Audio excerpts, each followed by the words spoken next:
Si tuviésemos que elegir, o yo preguntase a cada uno, para vosotros, quién ha sido la persona más importante de este 2020, o quién ha sido la persona más importante del siglo XX, o tuvieses que elegir la persona más importante de los últimos 500 años, seguro que cada uno de vosotros me daría respuestas muy diferentes, artistas, políticos, cantantes, científicos, y cada uno tendría un argumento de más o menos peso para defender, oye, pues esta persona ha sido la más importante por esto y por esto otro.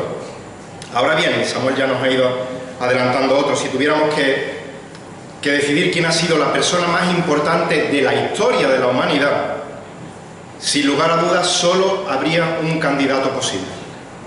Sin lugar a dudas y sin opción a réplica. Aunque millones de personas en el mundo dijeran no estoy de acuerdo, sin lugar a dudas, sin opción a réplica, la persona más importante de la historia de la humanidad es el Señor Jesucristo. Y digo sin opción a réplica, no porque tenga una opinión personal, cabezona, irracional, radical, sino porque la palabra de Dios nos muestra a lo largo de toda la Escritura la preeminencia del Señor Jesucristo, no solamente sobre nosotros, sobre los seres humanos, sino sobre todo, absolutamente todo lo creado. Samuel nos leía al principio en el Salmo 148 el mandato que tiene toda la creación, incluidos nosotros, de alabar a Dios y por implicación de alabar a Jesús como el creador de toda la creación. Como digo, toda la Escritura da testimonio de Jesús y le muestra a Él como el centro de la Escritura. Por eso en Lucas 24-27, el propio Señor Jesús dice que comenzando por Moisés y continuando por todos los profetas, les explicó a los que le estaban escuchando todo lo referente a Él mismo. ¿Dónde? Dice en la Escritura, desde el principio hasta el final. Juan 5:39, Jesús dice que las Escrituras dan testimonio de mí. Él es el centro, como digo, de la Escritura, desde Génesis, donde se empieza a preparar el camino de aquel que habría de venir, se empieza a anunciar su venida, hasta Apocalipsis, donde le vemos reinando a Él como Rey de Reyes y Señor de Señores sobre todo. Jesucristo tiene la preeminencia. Y nuestro pasaje de hoy, si no el más claro de toda la Biblia, es uno de los más claros en explicar, en exaltar, en proclamar la preeminencia de Jesucristo. Vamos a leer Colosenses capítulo 1 y leeremos los versículos del 15 al 20. Colosenses capítulo 1, vamos a leer versículos 15 al 20. Dice el apóstol Pablo, movido por el Espíritu Santo, versículo 15: Él es la imagen del Dios invisible, el primogénito de toda creación, porque en Él fueron creadas todas las cosas, tanto en los cielos como en la tierra, visibles e invisibles, ya sean tronos o dominios o poderes o autoridades, todo ha sido creado por medio de Él y para Él. Y Él es antes que todas las cosas, y en Él todas las cosas permanecen. Versículo 18. Él es también la cabeza del cuerpo que es la Iglesia, y Él es el principio, el primogénito de entre los muertos, a fin de que Él tenga en todo la primacía. Porque agradó al Padre que en Él habitara toda la plenitud, y por medio de Él reconciliar todas las cosas consigo, habiendo hecho la paz por medio de la sangre de su cruz, por medio de Él, repito, ya sean las que están en los cielos o en la tierra, ya sean las que están en la tierra o las que están en los cielos. En este caso el orden de los factores, aunque me he equivocado, no altera el producto. Y antes de entrar de lleno en el texto, me gustaría que volviésemos a recordar que uno de los motivos por los que el apóstol Pablo le escribe esta carta a los hermanos de Colosas es para advertirles sobre ciertas herejías, ciertas falsas enseñanzas que estaban amenazando a la Iglesia. Y una de ellas negaba tanto la humanidad de Jesús como la divinidad de Jesús. Recordar que estos falsos maestros decían que la materia tangible era algo malo y lo espiritual era algo bueno. Por tanto, si Dios, que es espíritu, es bueno, de ninguna manera Él podía haber creado algo maligno como la materia. Decían que de Dios descendían como una serie de emanaciones y algunas de ellas, las más bajas, las más descendentes, entre las cuales estaban los demonios, pues una de estas emanaciones malas había sido la que había creado pues las cosas materiales, la creación. En contraposición con estas emanaciones malas, pues estaban las emanaciones buenas, y una de las más buenas, o la suprema de todas, es Jesús. Una emanación quizá incluso por encima de los ángeles. Ellos le hacían también culto a Jesús, pero como una creación que emanaba del único Dios. Al fin y al cabo proclamaban que Jesús era un ser creado. Y al ser una emanación creada por Dios, negaban, como digo, tanto la humanidad como la divinidad de Jesucristo. Por un lado, negaban la humanidad, diciendo que si la materia es mala, es imposible que una emanación buena se haga humana, se haga materia. Entonces, ese Cristo no podía ser un ser humano. Por otro lado, negaban la divinidad de Cristo también. Si Dios es lo opuesto a la maligna materia, es imposible que Jesús hombre fuese al mismo tiempo Dios. Negaban la humanidad de Jesús. Y por implicación, estas dos negaciones tienen la consecuencia de que Jesucristo no era suficiente para la salvación. Pablo, por supuesto, va a refutar estas herejías, las va a tirar por tierra, exaltando la preeminencia de Cristo sobre todo. En los versículos anteriores, si recordáis, nos decía cómo habíamos sido redimidos por el sacrificio de Jesús en la cruz del Calvario y habíamos sido trasladados de ese dominio de las tinieblas al reino de la luz admirable de su Hijo. Y en este texto, el apóstol Pablo nos va a mostrar la grandeza de ese Cristo que nos ha redimido, exaltando tres aspectos de la preeminencia de Cristo. Tres aspectos de la preeminencia de Jesucristo. En el versículo 15 veremos la preeminencia de Jesucristo como Dios. En los versículos 16 y 17 veremos la preeminencia de Jesucristo sobre la creación, y en los versículos 18 al 20 veremos la preeminencia de Jesucristo sobre la redención. Preeminencia de Jesucristo como Dios, preeminencia de Jesucristo sobre la creación y preeminencia de Jesucristo sobre la redención. Como digo, tres aspectos que exaltan la preeminencia de Jesucristo. Y en primer lugar, la preeminencia de Jesucristo como Dios. Versículo 15 dice, leemos de nuevo, Él es la imagen del Dios invisible, el primogénito de toda la creación. Ya hemos dicho, los herejes consideraban a Jesucristo como un ser creado, no como Dios. Así que Pablo empieza a tirar por tierra estas herejías, a refutarlas, aclarando quién es el Señor Jesucristo. Ese que vosotros estáis diciendo que no es Dios, ahora os voy a decir quién es realmente el Señor Jesucristo. Y en primer lugar le describe como la imagen del Dios invisible. Esta palabra imagen, en el original, es el término de donde procede nuestra palabra en español icono. Y un icono se usa para hablar de la representación o del reflejo de alguna cosa. En Mateo 22:20 esta palabra se usa para hablar de la imagen de César en una moneda. En Apocalipsis 13:14 se usa esta palabra imagen cuando se habla de la imagen de la bestia para hacer referencia a una estatua del anticristo. Es el reflejo o la representación de alguna cosa. En cuanto a nosotros, los seres humanos, se nos dice en Génesis capítulo 1, versículos 26 y 27, y se vuelve a recordar en 1 Corintios 11:7, esta palabra imagen, para decir que los seres humanos hemos sido hechos a imagen y semejanza de Dios. En cierta manera, nosotros reflejamos de forma parcial a ese Dios invisible. ¿Cómo lo reflejamos? Pues demostrando atributos, características que tiene Dios. Tenemos inteligencia, tenemos emociones, tenemos voluntad, tenemos sentimientos. En cierta manera reflejamos esa imagen de Dios.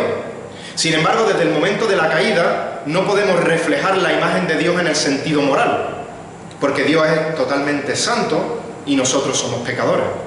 No podemos reflejar la santidad de Dios. Tampoco poseemos lo que conocemos como atributos no comunicables, como la omnipresencia, la omnipotencia, la omnisciencia de Dios. Por lo tanto, nosotros somos parcialmente la imagen, la representación de Dios, un reflejo parcial de lo que es la imagen de Dios. Ahora bien, cuando Pablo está diciendo aquí que Jesucristo es la imagen del Dios invisible, no está diciendo a los colosenses que como los seres humanos fue hecho a imagen de Dios, sino que está diciendo, el verbo que usa es el verbo ser. Él es la imagen de Dios. Es la imagen visible de un Dios invisible. Es la imagen exacta de Dios. ¿Por qué? Porque Jesucristo es Dios. Los herejes decían que nació un Jesús hombre, que el día de su bautismo descendió el Espíritu de Cristo sobre él, y que cuando fue a la cruz del Calvario, el Espíritu de Cristo le abandonó y lo que murió en la cruz fue el Jesús hombre. Pablo desmiente esta mentira diciendo que él no adopta en ningún momento, en un bautismo, en algún momento puntual, esa imagen de Dios en la encarnación, sino que él es desde la eternidad la imagen del Dios invisible, porque él es Dios. Hebreos capítulo 1, versículo 3, define al Señor Jesús como el resplandor de la gloria de Dios, un reflejo resplandeciente de lo que es su gloria, y dice que Él es la expresión exacta, o como dice Reina Valera, la imagen misma de su naturaleza. Y esta palabra, expresión exacta o imagen misma, en el original, se refiere a lo que es un grabado o un sello. El autor nos está diciendo que Jesús es la estampa exacta que se graba, ese sello, que es absolutamente igual a Dios, porque Jesús es Dios. Por eso Jesús afirma, sin dudarlo, en Juan 14:9, el que me ha visto a mí, ¿a quién ha visto? Al Padre.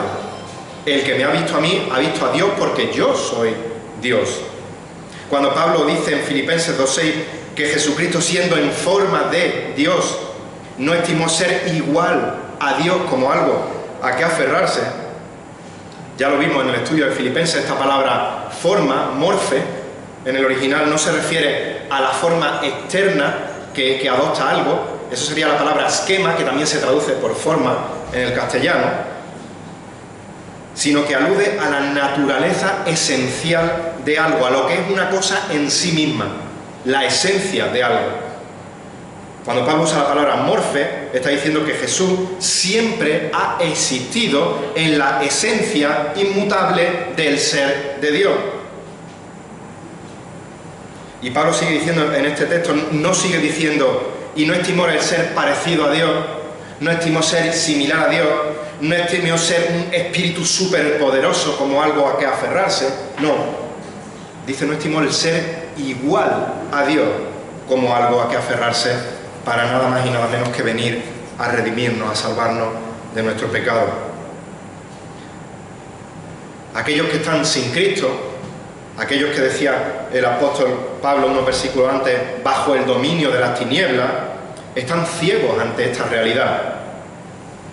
Por eso decía al principio que Jesús es la persona más importante de la historia, sin opción a réplica, aunque millones de personas en el mundo no estén de acuerdo, como también Samuel nos decía antes. Pero no están de acuerdo no porque el testimonio de la creación y de la palabra de Dios sobre esa preeminencia sea insuficiente y haga falta algo más para creerlo, sino porque, como se dice en 2 Corintios 4:4, el Dios de este mundo ha cegado el entendimiento de los incrédulos para que no vean el resplandor del Evangelio, de la gloria de Cristo, que es que la imagen de Dios. Lo recalca una y otra vez. Jesús es la imagen completa, la imagen definitiva, la imagen exacta, la imagen plena de Dios. ¿Por qué? Porque Jesús es Dios. Pero Pablo no solo presenta a Cristo como la imagen del Dios invisible, sino que sigue diciendo el versículo 15, en segundo lugar, que Él es el primogénito de toda creación. Y este es un versículo que voluntaria o involuntariamente ha sido malinterpretado en multitud de ocasiones al interpretar fuera de contexto esta palabra primogénito, diciendo que Cristo fue el primero en ser creado, y luego vienen los siguientes creados, el primero de la creación, y entonces al ser creado no puede ser eterno, no puede ser Dios. Esta es la interpretación que hacen, por ejemplo, los testigos de Jehová, y es lo que estaban diciendo esos falsos maestros en aquella época. Pablo está denunciando esta mentira para poner en alerta a los colosenses. En algunos casos sí es verdad que esta palabra primogénito, protótocos en el original, se refiere al primero en orden cronológico de una serie, el primer nacido de una madre. Como vemos, por ejemplo, en Lucas 2:7, se dice que María dio a luz a su primogénito, le envolvió en pañales y le acostó en un pesebre. María no había tenido niños antes. Jesús fue el primero, en este caso, y luego los otros hijos que tuvieran ya no serían los primogénitos. Ahí sí es el primero de una serie, en orden cronológico. Pero por eso es determinante el contexto de un texto para saber qué dice exactamente cada palabra. Y a lo largo de la Biblia en general, esta palabra protótoco, primogénito, no significa el primero de muchos o el primero de una serie en orden cronológico, sino que significa el primero en posición o el primero en rango, en jerarquía. Por ejemplo, Éxodo 4:22 y Jeremías 31:9 llama al pueblo de Israel primogénito, el primogénito de Dios. Éxodo 4:22, Jeremías 31:9. Todos sabemos que Israel no fue el primer pueblo que creó Dios, sino que fue un pueblo que Dios escogió para hacer pacto con Él. Y en esa manera era el primero en cuanto a ser un pueblo especial, en cuanto a rango, comparado con todos los pueblos de la tierra. Salmo 89:27, Dios habla de David como un tipo, figura del Mesías que habría de venir, y dice: lo haré mi primogénito, el más excelso de los reyes de la tierra. Sabemos que David no fue el primer rey de Israel, fue Saúl. Mucho menos fue el primer rey de todos los reyes que existieron en el mundo. Pero Dios le prometió un lugar de preeminencia sobre los demás reyes de la tierra. Y como digo, como tipo del rey que habría de venir, el más excelso, el primero en jerarquía, el primero en rango de todos los reyes. Apocalipsis 1:5 llama a Jesús el primogénito, nuevamente esta palabra protótoco, de los muertos.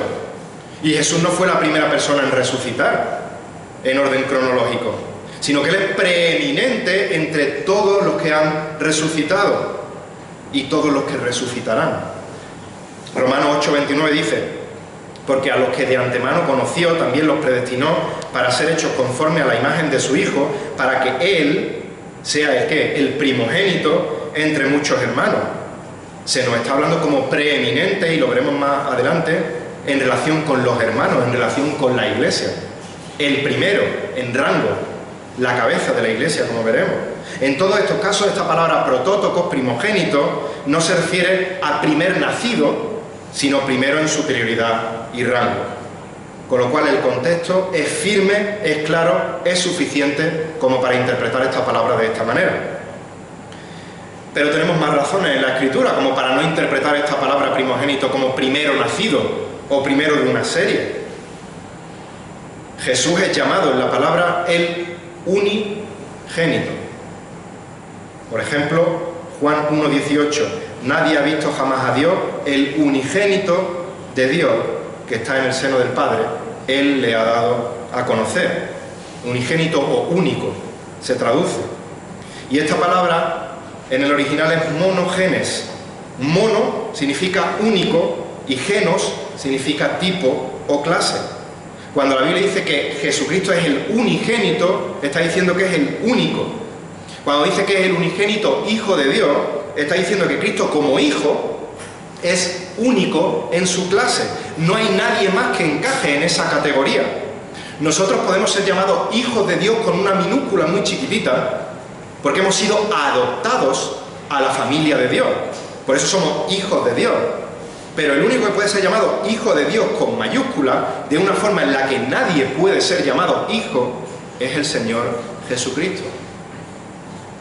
Por eso le dice Jesús a María Magdalena en Juan 20, 17, suéltame porque todavía no he subido al Padre, pero ve a mis hermanos y dile, subo a mi Padre y a vuestro Padre, a mi Dios y a vuestro Dios. Juan 20, 17. Si todos fuésemos hijos de Dios en la misma categoría que Jesús, Jesús hubiera dicho, subo a nuestro Padre y a nuestro Dios. Pero Jesús le está diciendo a María, Dios es mi Padre en una forma especial y única, y es vuestro Padre de otra manera. Él es único. Por lo tanto, ¿cómo puede ser al mismo tiempo único, unigénito, y ser primogénito, primero de otros que vienen igual que Él? Son interpretaciones que se contradicen. El contexto inmediato del texto, interpretar primogénito como primer ser creado, choca totalmente con el contexto inmediato. No tenemos que irnos a más versículos de la Biblia. Pablo acaba de describir a Cristo como la imagen perfecta y completa de Dios. ¿Cómo es posible ser la imagen de Dios si es un ser creado? Si es el primero que ha nacido de otro.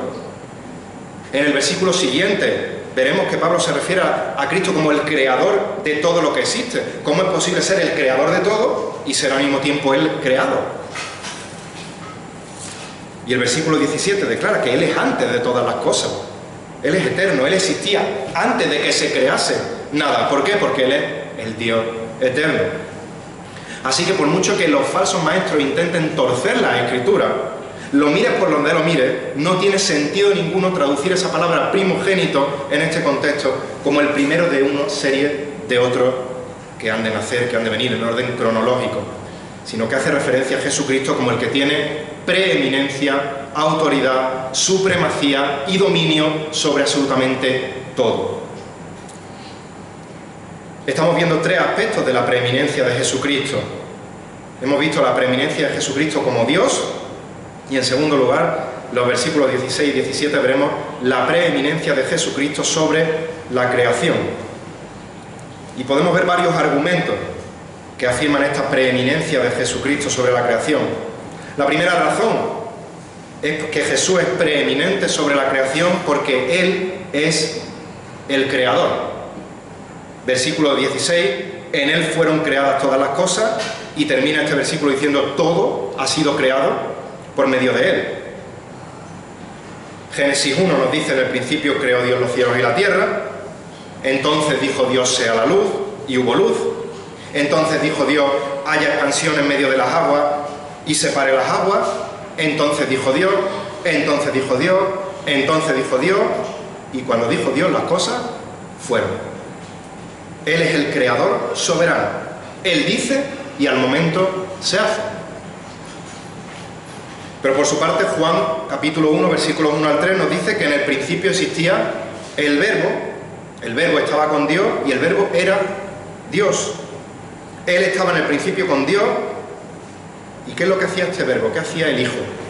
Dice, todas las cosas fueron creadas por medio de Él, y sin Él nada de lo que ha sido hecho fue hecho. Cristo le dio forma a todas las cosas de la creación. Cristo dijo y fue. ¿Por qué? Porque Cristo es Dios, es el creador soberano. Cuando vemos la creación que hemos leído en el Salmo 148, cuando vemos los planetas, las estrellas, nos maravillamos al tratar de acercarnos a tener una mínima, una leve idea del poder, de la sabiduría, del conocimiento que hay detrás de esa creación. Dice el Salmo 19, versículos 1 y 2, los cielos proclaman la gloria de Dios, la expansión anuncia la obra de sus manos, un día transmite el mensaje a otro día, y una noche a la otra noche revela sabiduría. La creación nos revela la sabiduría de Dios. Los creyentes nos maravillamos de la gloria de la creación. Por otra parte, el apóstol Pablo escribe en Romanos 1:20 que desde la creación del mundo, sus atributos invisibles, su eterno poder y divinidad, todo esto invisible, se ha visto con toda claridad, siendo entendidos por medio de lo creado, de manera que no tienen excusa. Se refiere a aquellos que no creen. El testimonio de la naturaleza, de que hay un creador, de que hay un Dios creador, es tan evidente que solo una incredulidad voluntaria puede rechazar que hay un Dios creador. Una voluntad cegada, como hemos dicho antes, por ese dominio de las tinieblas.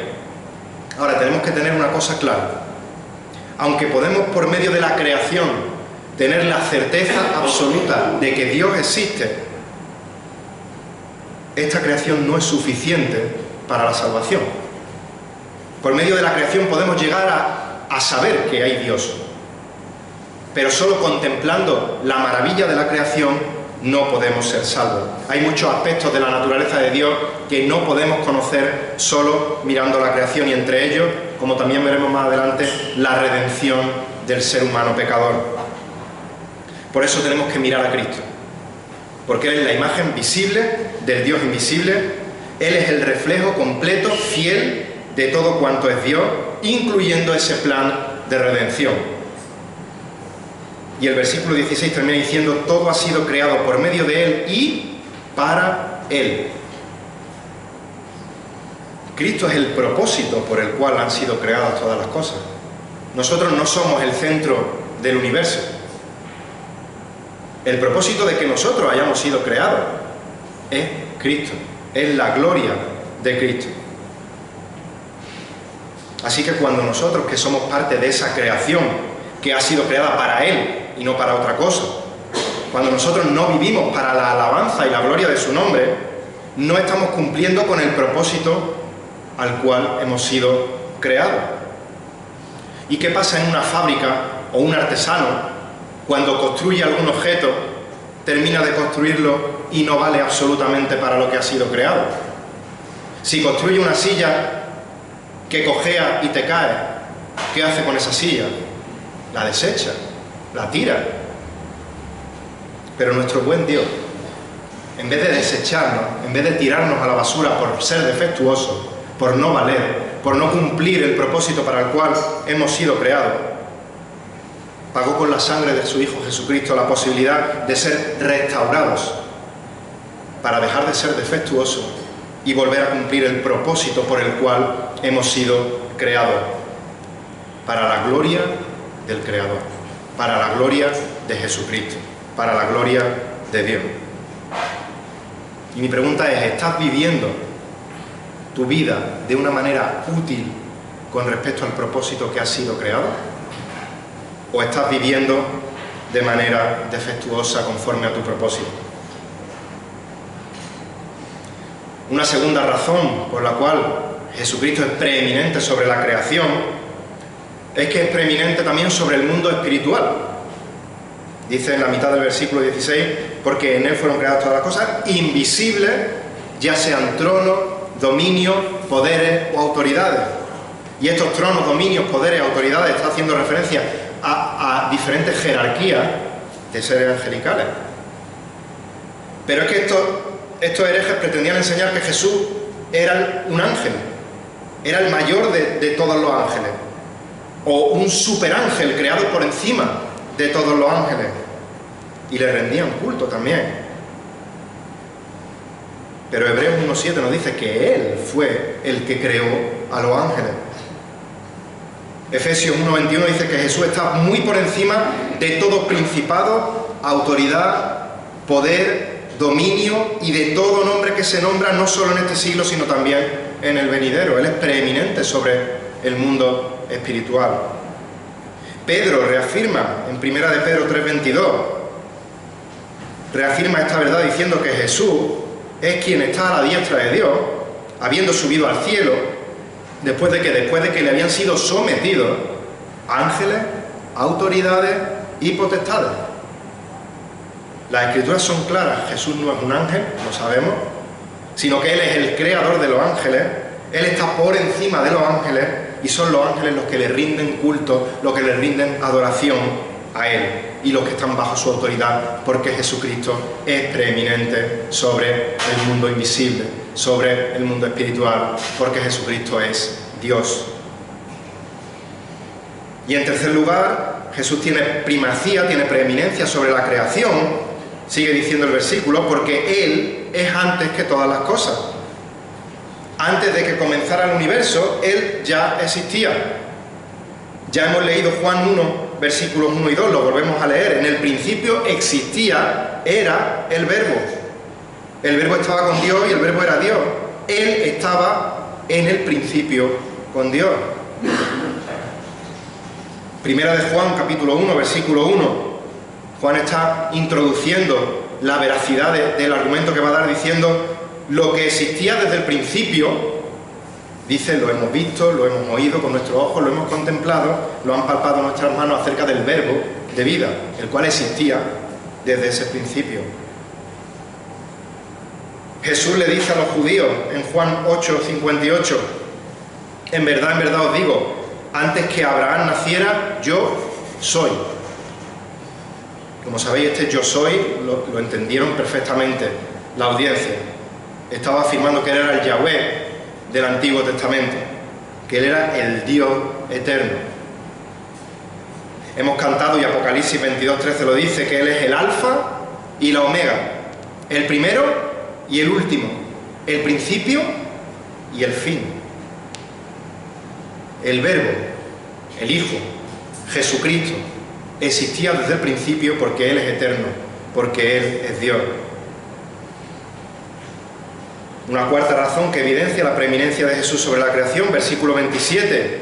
En Él todas las cosas permanecen o subsisten, como dice Reina Valera. Literalmente lo que está diciendo es: en Él todas las cosas encuentran su unión, todas las cosas encuentran su consistencia, todas las cosas encuentran su cohesión. Es lo que está diciendo este texto. Lo que el apóstol está diciendo no es: el universo es una máquina automática, funciona de forma que no necesita nada. Está diciendo: no os equivoquéis, Dios no crea el universo, le da cuerda o le pone una batería de litio de estas que duran y ya lo deja a su suerte y que funcione solo. El poder de Jesús sustenta absolutamente todas las cosas en el lugar en el que deben de estar. Si ahora mismo la ley de la gravedad funciona, si ahora mismo los planetas están orbitando, si ahora mismo nos llegan los rayos del sol, si ahora mismo las mareas suben, bajan, es por el poder de Jesucristo que sustenta todo. Y si por una milésima o millonésima o algo más pequeño de segundo Él dejase de ejercer su poder sustentador sobre el universo, se derrumbaría todo como un castillo de naipes. De hecho, dice segunda de Pedro 3:10, que va a venir un día, el día del Señor vendrá, como ladrón, en el cual los cielos pasarán como un estruendo, los elementos serán destruidos como fuego, y la tierra y las obras que hay en ella serán quemadas. ¿Por qué? Porque un día dejará de sustentar el poder de Jesucristo este universo. Pero mientras llega ese día, tenemos que dar gracias cada día que nos levantamos, porque podemos respirar este oxígeno que el poder de Jesucristo sustenta. Tenemos que dar las gracias porque dice Hebreos 1:3 que Él sostiene todas las cosas por la palabra de su poder. Todas las cosas permanecen por el poder de Cristo, porque Cristo es preeminente sobre la creación. Estamos viendo tres aspectos de la preeminencia de Jesucristo. Hemos visto la preeminencia de Jesucristo como Dios, la preeminencia de Jesucristo sobre la creación, y en tercer y último lugar vamos a ver la preeminencia de Jesucristo sobre la redención. La preeminencia de Jesucristo sobre la redención. Comienza el versículo 8 diciendo, 18, Él es también la cabeza del cuerpo que es la Iglesia. Pablo nos va a dar también diferentes descripciones, argumentos de por qué Él es preeminente sobre la redención. En primer lugar, hemos dicho que Él es la cabeza del cuerpo que es la Iglesia. En la Revolución Francesa, como sabéis, la guillotina se hizo uno de los instrumentos de castigo por excelencia. Y no he leído ningún libro de historia en el que un condenado le pusieran su cabecita, bajase la cuchilla, separase la cabeza de su cuerpo y luego se levantase a protestar porque su juicio había sido injusto o porque le había dolido demasiado. Nadie se levantó después de que la guillotina separase la cabeza de su cuerpo. Si separas la cabeza de tu cuerpo, el cuerpo deja de funcionar. Los herejes afirmaban: Cristo no es suficiente. Y Pablo les está diciendo: mentira. Cristo es la cabeza del cuerpo, que es la Iglesia. La Iglesia es un organismo vivo, no son estas cuatro paredes, sino que somos nosotros los creyentes.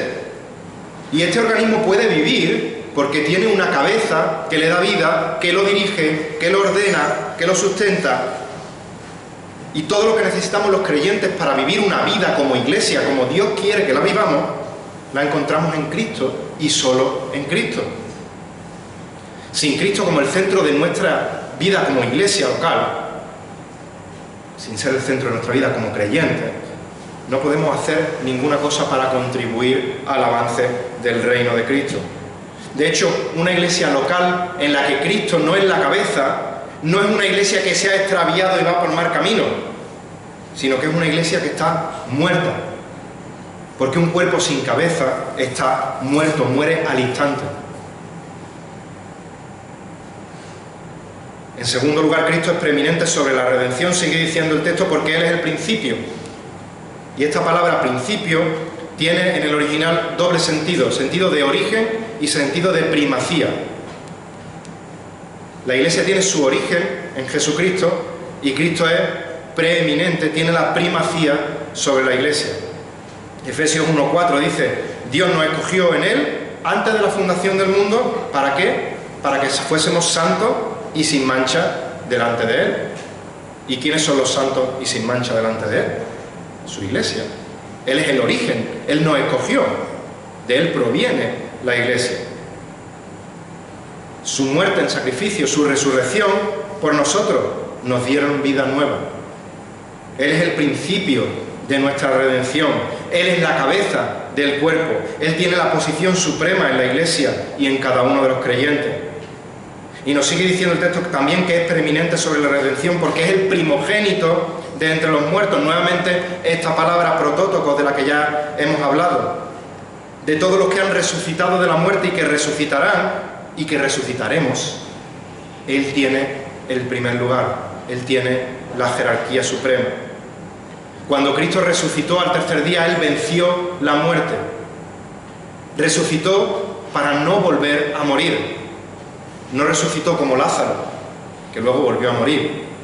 Él resucitó para no volver a morir nunca más.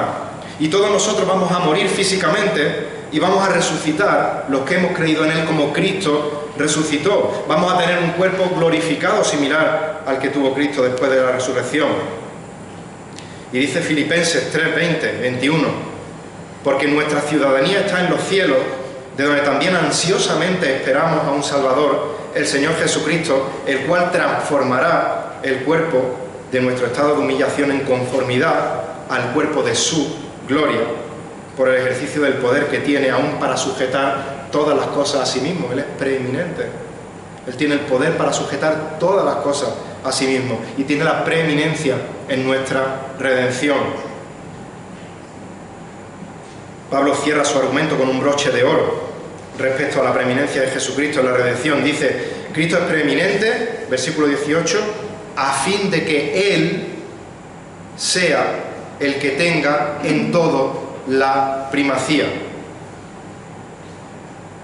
Y después de hacer un estudio profundo de palabras en diferentes idiomas, de lo que significa en todo, he llegado a la conclusión de que en todo significa en todo. No solo en el culto, no solo si estás trabajando cuando viene tu jefe, no solo cuando mamá y papá están mirando, las 24 horas del día, los 365 días del año y uno más si es bisiesto. En todo. Ya sea que comáis, que bebáis, que hagáis cualquier otra cosa, hacerlo todo para su gloria. 1 Corintios 10:31. Dios quiere que nosotros vivamos de tal manera que Cristo sea glorificado en absolutamente todo lo que hagamos. Jesús tiene la preeminencia sobre todo porque hallándose en forma de hombre, se humilló a sí mismo, haciéndose obediente hasta la muerte y muerte de cruz.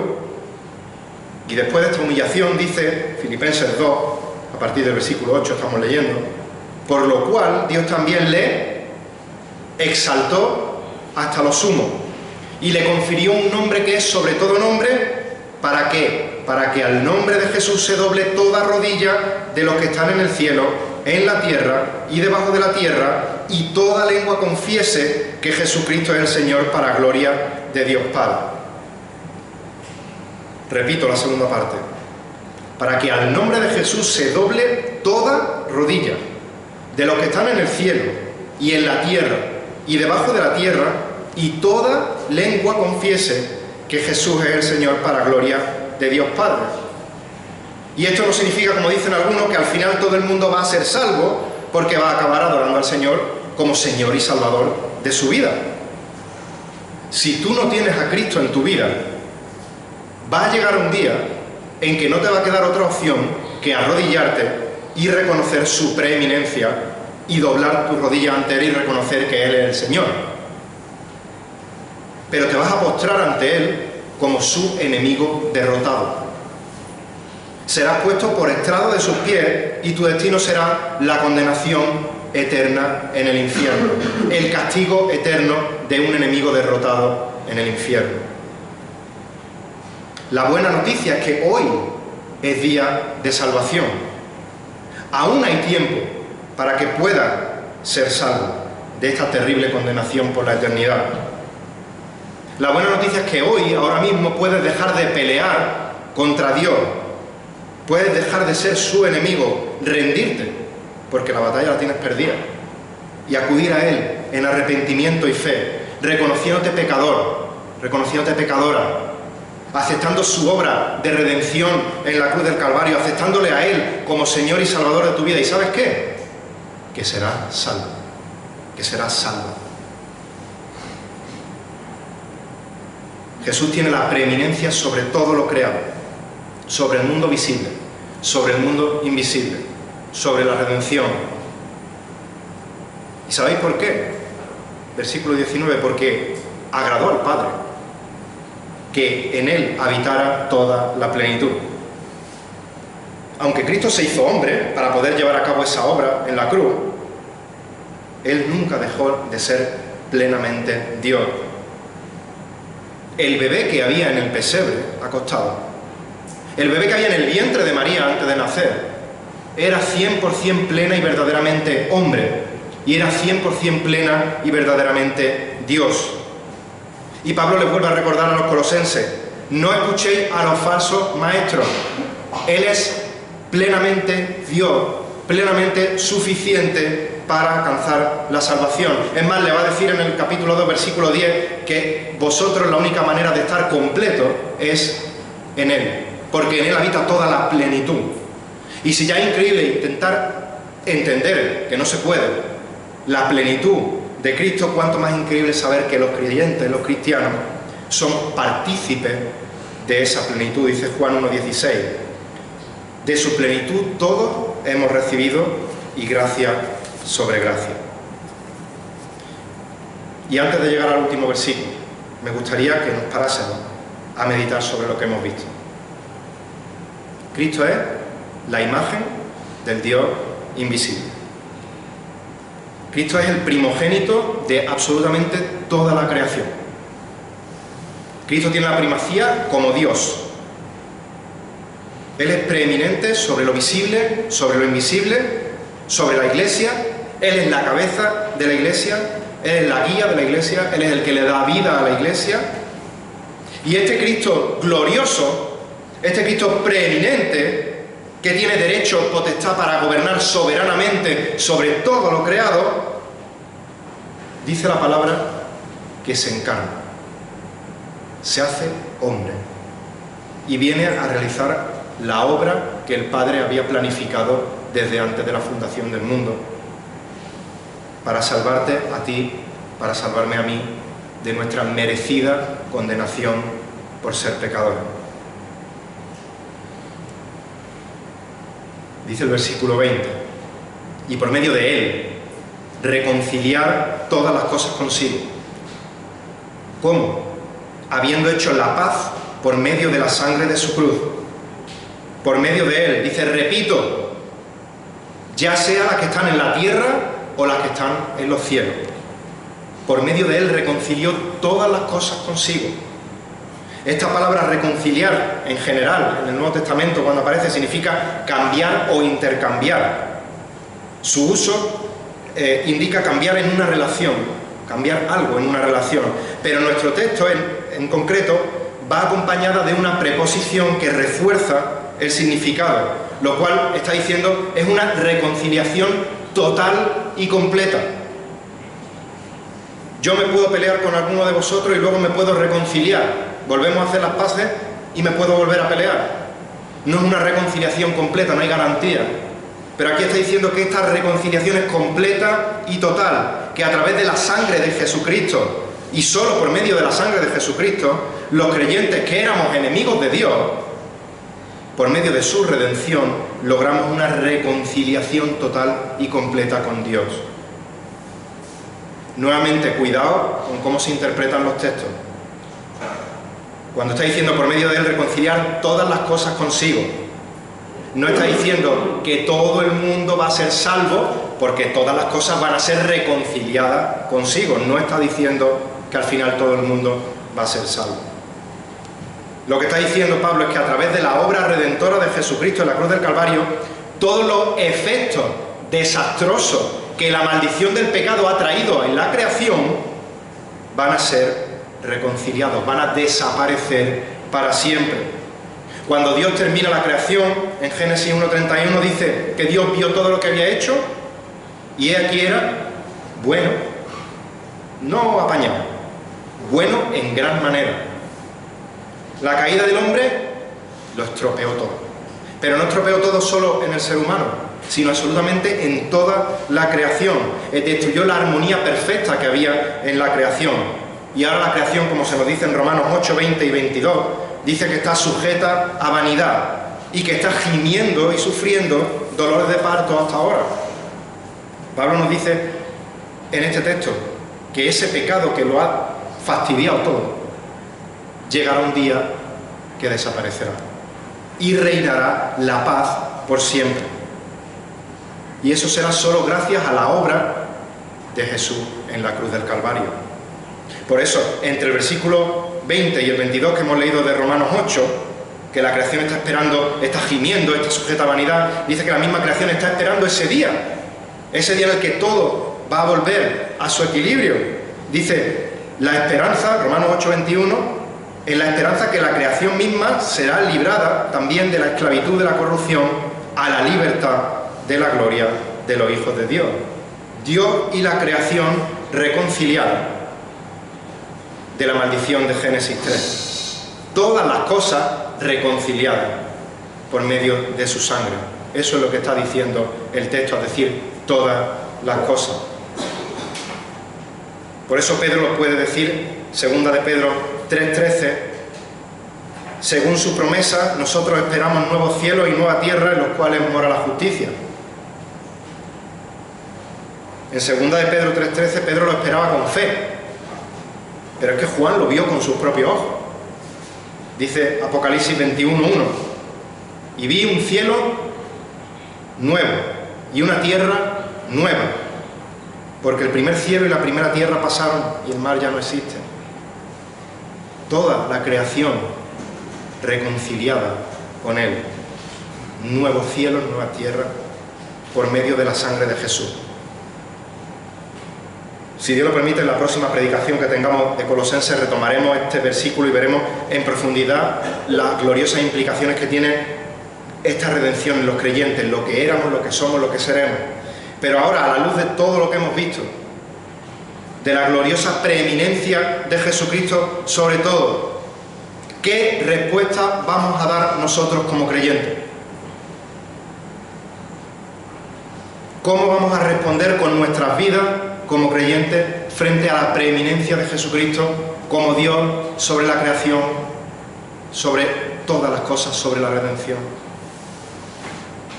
El mundo busca la felicidad, busca su realización, busca su propósito en las cosas que les puede aportar este mundo. Puede admirar la belleza de la creación, pero tristemente tiene los ojos cegados ante la suprema belleza del Creador de esta creación. Pero a nosotros Dios nos salvó del dominio de las tinieblas. Nos quitó esa venda que nos cegaba espiritualmente. Nos trajo al reino de su Hijo amado. Nos redimió con el precio de su preciosa sangre para que ahora seamos suyos y vivamos para Él y no para este mundo. Mis queridos hermanos, que nada en este mundo, por muy atractivo que sea, nos desvíe del propósito por el que hemos sido creados. Hemos sido creados para Él. Hemos sido creados para vivir para su gloria. Y lo que tenemos que estar es gozosos, agradecidos por el privilegio de poder vivir para Cristo y agradecidos por poder disfrutar de su plenitud, de sus promesas, de sus bendiciones y de su bendita presencia en cada momento de nuestra vida. A Él y solo a Él sea la gloria. Que el Señor bendiga su palabra. Vamos a orar.